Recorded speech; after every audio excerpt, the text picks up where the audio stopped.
Welcome to XYZ News. Your host today, the great Phil Patir. Money. And Sarah. Today's Blast in the Past is about ancient Southeast Asia. Some fun facts are it's divided in half, with the mainland being in the northern hemisphere and most of the islands being in the southern hemisphere. Example of countries in Southeast Asia are Philippines, Indonesia, Thailand, and Vietnam. They reach from eastern India to China, but today we will be talking about its ancient social, political interaction with the environment and culture, economic, and technology. With an appearance of a special guest, stay to see it. Good evening, everyone. In today's Blast of the Past, I'm going to be doing a brief overview of the social and political structures of Southeast Asia, from ancient to modern times. As we all know, Southeast Asia was and still is the most economically important regions in Asia, particularly due to their spice islands and their trade to what is now modern-day China and India. Due to the frequent trade with these two countries, Southeast Asia became significantly influenced by them. However, Southeast Asia was still extremely diverse. This was due to being at a crossroads for trade, which brought merchants and settlers who introduced new cultures and beliefs. As a result, Southeast Asia became a melting pot of different types of cultures and religions. In ancient times, Southeast Asia differed from the rest of the world, as the women in this region had the same rights as men. This was due to them playing a crucial role in agriculture, which was the primary economic activity in Southeast Asia, making them highly appreciated. In Southeast Asia, towns and cities did not appear until around 700 AD. And starting in 900 AD, regional overlords threw out the Chinese and created the Kingdom of Da Viet. This was the start of classical states. Leaders strengthened their rule through religious practices as they were seen by the people as semi-divine. This is all for political structures and social structures. Let's now jump into interactions with the environment with our special guest, Professor Sam. Good afternoon. Thank you guys for having me here. Today my story is about the interactions between humans and the environment of the ancient Southeast Asia. Southeast Asia has about 11 countries, and of those countries, most countries like the Philippines, Indonesia, Singapore, Thailand, Malaysia, and Cambodia are basically peninsulas. Peninsulas usually have key and crucial environmental features because they get advantages from both land and water. Lands in those areas are usually lushful and fertile. These peninsulas make it possible for the lands to be rich in crops and cultivated at the same time. More habitats to develop.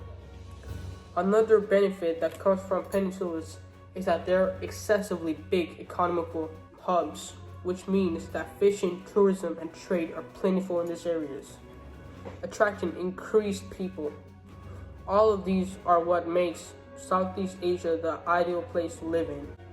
Because of this overall tropical type climate with the torrent rains, fast winds, and the occasional monsoons, crops that make food are abundant and plentiful in this area, which is a crucial factor that Southeast Asian humans used to interact with and still interact with.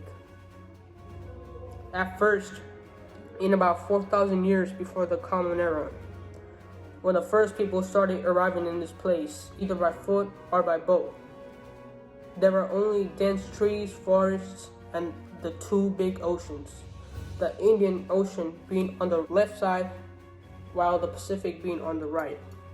Humans relied on the aromatic woods, shifting cultivation, and most importantly, food. As time progressed, the humans began to evolve and began to adopt lifestyles that were a bit more domestic and civilized. Hunter-gatherers that used to hunt animals and gather plants for eating now settled in a static place, started to grow and raise their own crops.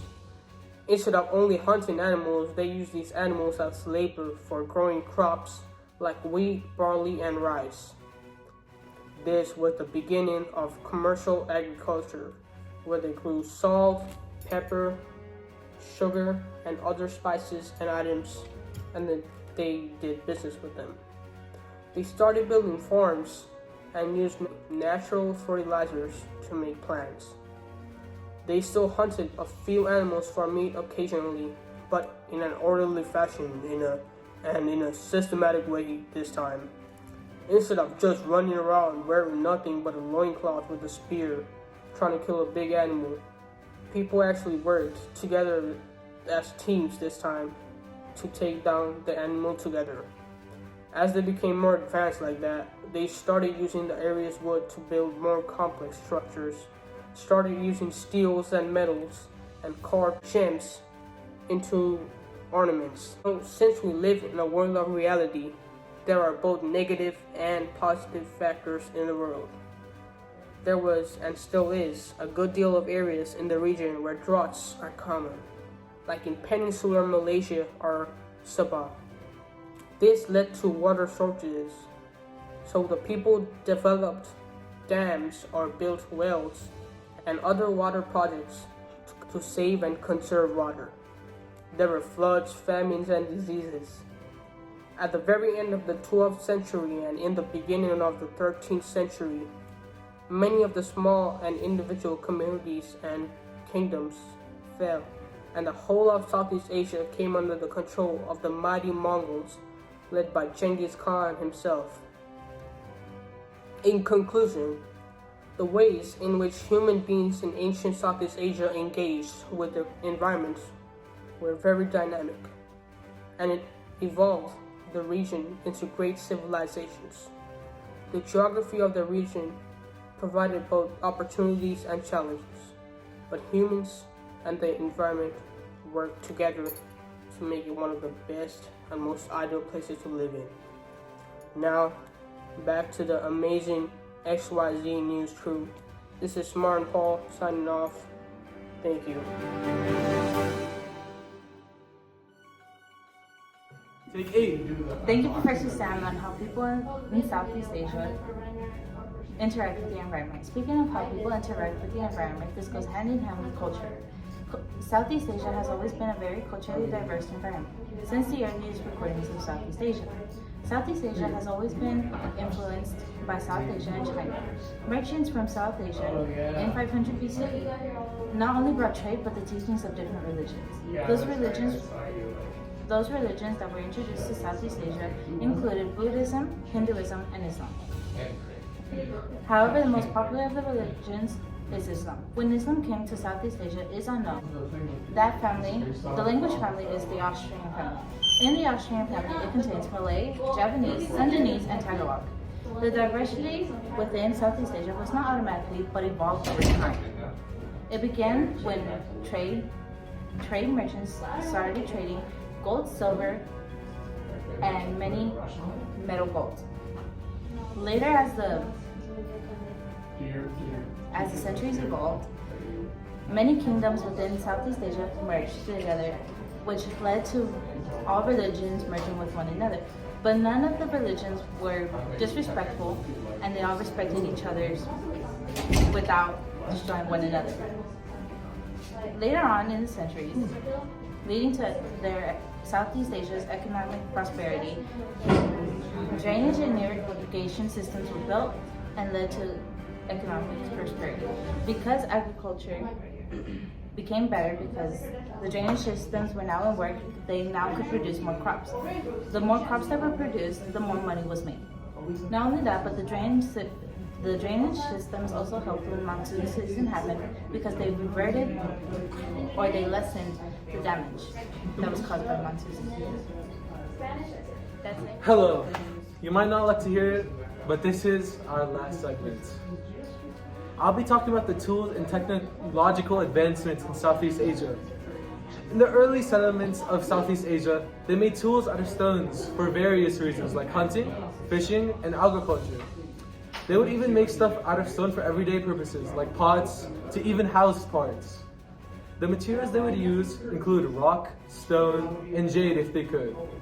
But around the year 1000 BCE, they made an advancement to metalworking with copper. This advancement was made by the Dongsang culture. The Dongsang culture started off in Taiwan, but gradually started to move down to Thailand. The things they would make with metal was for hunting, fishing, farming, and for amusement by making large metal drums. They even made art and jewelry. This is actually how the drums sound, if you were wondering.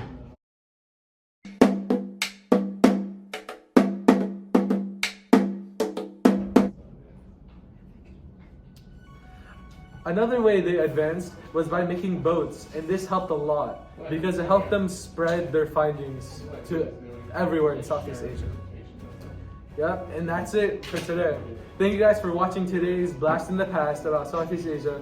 I hope you learned a lot about ancient Southeast Asia. Give applause to our team and our special guests for appearing today. Wait for the claps. Goodbye.